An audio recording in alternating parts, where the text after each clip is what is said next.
This video will explain my grading system, answer these questions, and walk you through how mine is different and why I think it's better. Beginning with this statement here, I guess most people probably think of grades are like money. I do not. I think grades are really more of a communication. They're not currency, something that you earn or that you win or that you lose. I approach grades as a way of communicating, of telling students how they're doing with things. And that requires a different kind of system. I also believe that letter grades are not really used much in real life. They only really show up for like food, like eggs, or I guess some restaurants get graded as letters. But for most of us in real life, if we really think about it, I think there are really 5 levels. There's a point where you don't get it. You don't know how to do something. After a while, you kind of barely get it. There's a point where like you almost get what it is that you're learning, and then you get it, and some people go even farther beyond and they totally get it. So we'll arrange those across like this. And a few examples, right? Like tying a shoe. Babies don't get it, right? They'll just chew on the shoelaces or something. But at some point, you get it. You can tie your shoe and it doesn't come off most of the time.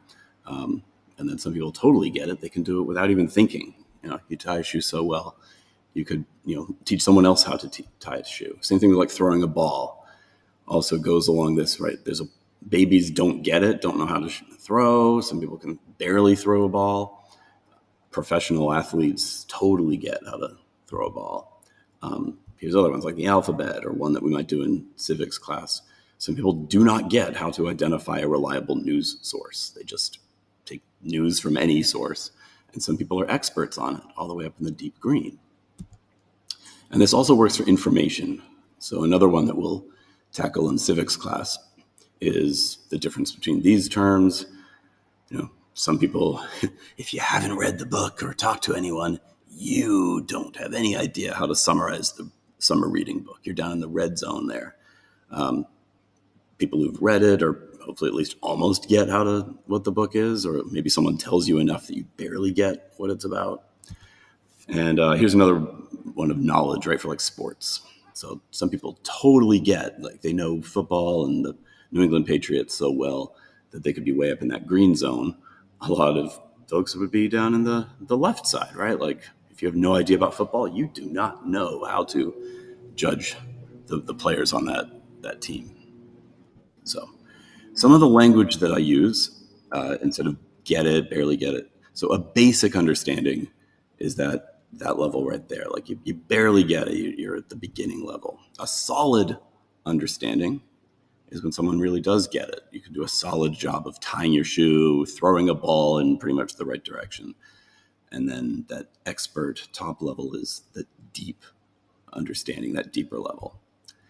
And sometimes we'll use these words as well, but usually more the other ones. So, okay, so for example, let's use this one. Like, can you say the alphabet?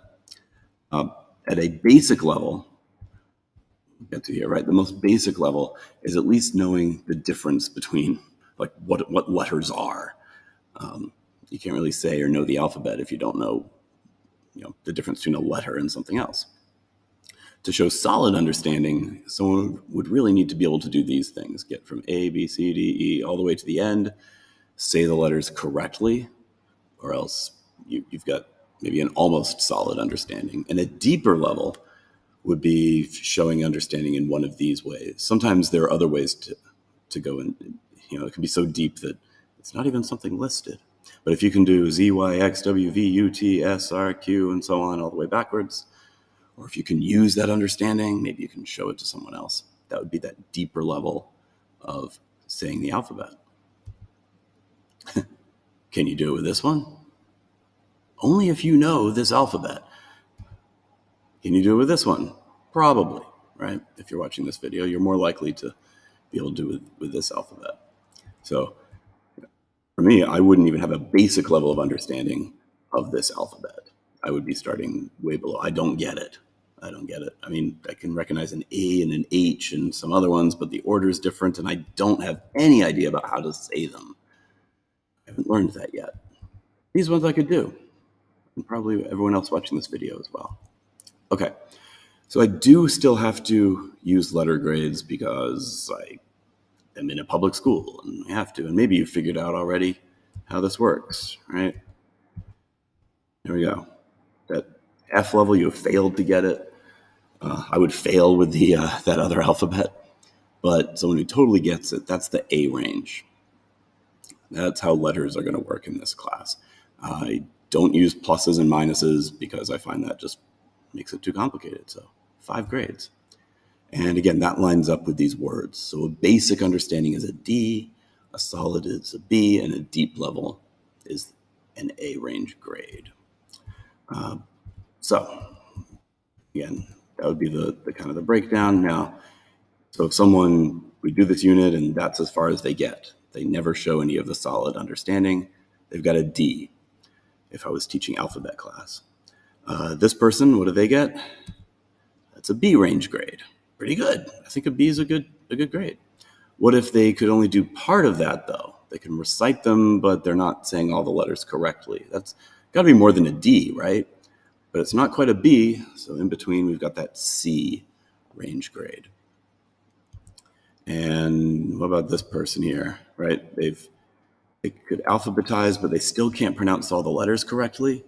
I still think that's a C, even though they're leaning towards some of the deeper understanding. They can't get a higher grade than C until they can pronounce all the letters correctly, because that is an important part of saying the alphabet.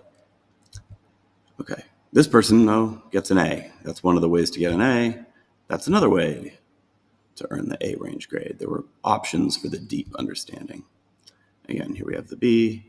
Now, what if someone sort of can get partway through or most of the way through doing them in reverse order? That should be more than a B. So I use this very rare, but sometimes an in between. This is right on that line between A and the B range, A/B. Don't worry, it won't come up very often. So in real life, though, in this class, since I'm not teaching alphabets, often the basic understanding will be a short homework assignment, maybe something even started in class. Sometimes it might be an exit ticket, something written on paper during class, or something that you can show me, maybe something I can observe while you're doing an activity. Depends on what I'm grading. So there are multiple ways for a basic understanding. Solid usually requires some quiet time in class for everybody as a short quiz or a longer test.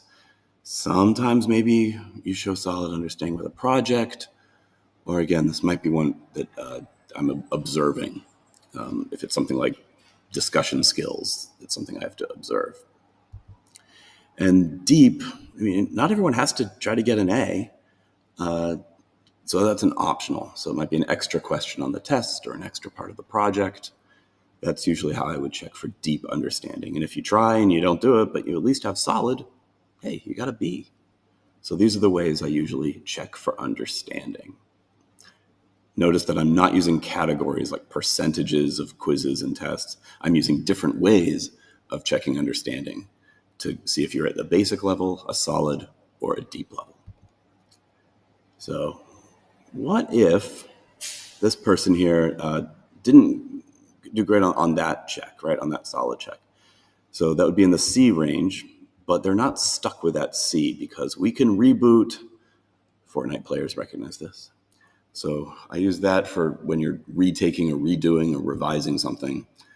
Now, really important, you have to have done all the earlier tasks first.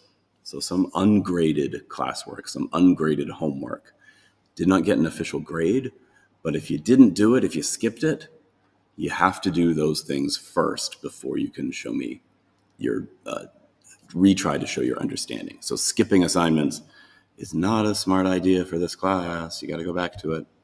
And also it might or might not be the same exact thing as before, as the first one was. It's the same topic, of course, the same understanding, but it might not be exactly the same. And there do have to be deadlines.